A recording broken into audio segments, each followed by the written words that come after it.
दारुल हुकूमत बेंगलुरु में एक इंतहाई दिल दहलाने वाला वाक़या पेश आया है, जहां खातून ने अपने ही आशिक को मुबैना तौर पर धोखा देकर घर बुलाया, फिर इसे बांधकर आग लगा दी, जिसके नतीजे में वो मौके पर ही हिलाक हो गया। पुलिस ने मुलजिमा को गिरफ्तार कर लिया है, जबकि मामले की गहराई से तहकीकात की जा रही है।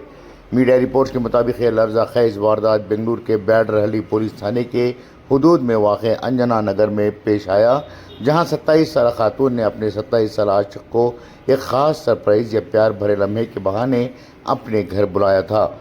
इब्तिदाई तहकीकात से मालूम हुआ कि जैसे ही नौजवान घर पहुंचा, खातून ने इसे रोमानवी खेल या गैर मुल्की तर्ज के प्रपोजल का झांसा देकर इसकी आंखों पर पट्टी बांधी और हाथ पांव बांध दिए।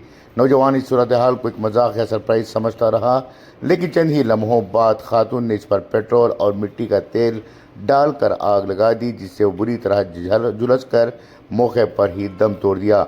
पुलिस के मुताबिक दोनों मोबाइल कंपनी के स्टोर में मुलाजिम थे और गुज़िश्ता कई माह से एक दूसरे के साथ ताल्लुकात में थे। ताहम हालिया दिनों में इनके दरमियान शदीद इख्तलाफात पैदा हुए थे। इत्तलात के मुताबिक खातून को शुबा था कि नौजवान किसी और से ताल्लुक़ रखता है या इसे नज़रअंदाज कर रहा है, जिसकी वजह से दोनों के दरमियान अक्सर झगड़े होते थे। यह भी इंकशाफ हुआ कि खातून ने इस कत्ल की पेशगी मनसूबाबंदी की थी और वाक़े से पहले ही पेट्रोल और दीगर आतिशगीर मादे का इंतज़ाम कर रखा था।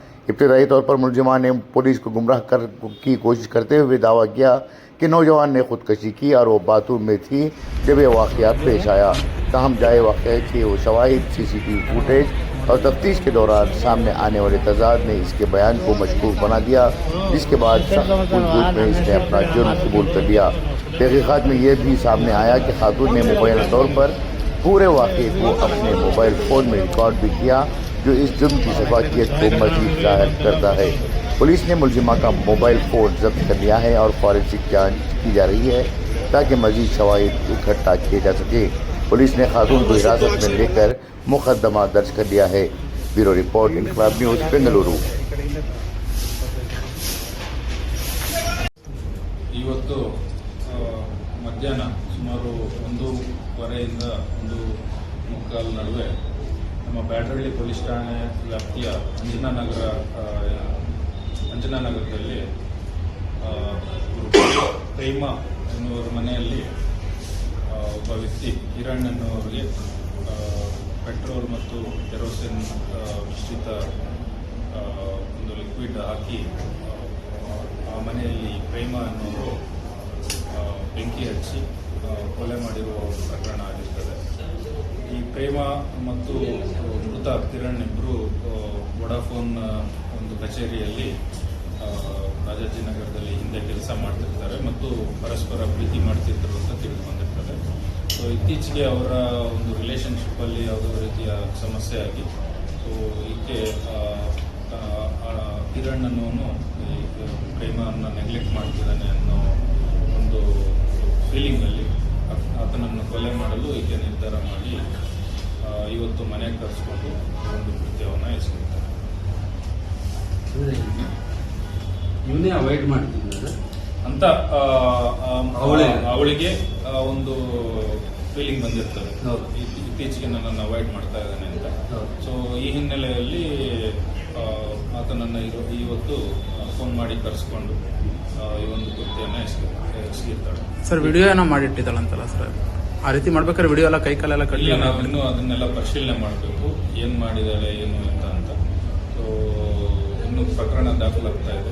ಅವರ ಕುಟುಂಬಸ್ಥರು ಬಂದು ದೂರು ನೀಡಿದ ನಂತರ ಪ್ರಕರಣ ದಾಖಲಾಗಿ ನಂತರ ಮುಂದಿನ ತನಿಖೆ ಎಲ್ಲ ಮಾಡಬೇಕು. ಕಿರಣ್ ಈತ ಮೂಲತಃ ಚಿಕ್ಕನಾಯಕನಹಳ್ಳಿ ತಾಲೂಕಿನವನು ಅಂತ ತಿಳಿದು ಬಂದಿದೆ. ಈಗ ಅವರ ಕುಟುಂಬಸ್ಥರಿಗೆ ನಾವು ಮಾಹಿತಿಯನ್ನು ಕೊಟ್ಟಿದ್ದೀವಿ, ಅವ್ರು ಇನ್ನೂ ಬರ್ತಾ ಇದ್ದಾರೆ ಅಂತ.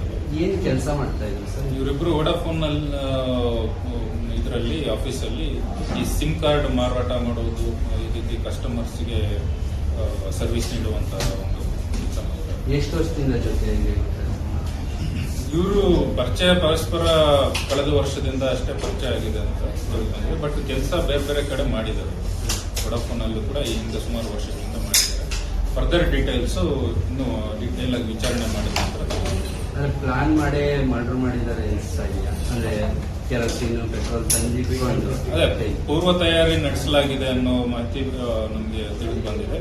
ಬಟ್ ಅದು ಎಷ್ಟು ದಿನದಿಂದ ಪ್ಲಾನ್ ಮಾಡಿದ್ದಾರೆ ಅಥವಾ ಇವತ್ತೇ ಪ್ಲಾನ್ ಮಾಡಿದ್ದ ಏನು ಅನ್ನೋದೆಲ್ಲ ವಿಚಾರಣೆ ಮಾಡಿದ ನಂತರ ನಾವು ಡೀಟೇಲ್ ಆಗಿ ವಿಚಾರಣೆ ಮಾಡಿದ ನಂತರ ತಿಳಿದು ಬಂದಿದೆ. ಅಂದಾಜು ಇಬ್ಬರು 27ರಿಂದ 30 ಒಳಗಿದ್ದಾರೆ.